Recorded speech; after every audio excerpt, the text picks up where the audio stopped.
వేగిపోయిందండి. ఇందులో సన్నగా కట్ చేసి పెట్టుకున్న ఉల్లిపాయలు వేసేసుకోవాలి.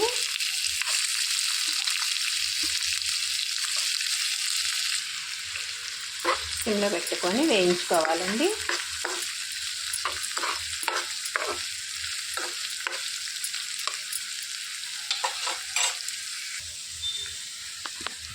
ఇందులోనికి ఎండుమిర్చిని కూడా వేసేసుకోవాలి. వేయించుకోవాలండి. ఇందులో కారం ఏమి వేసుకోమండి, ఎండుమిర్చితోనే బాగుంటుంది.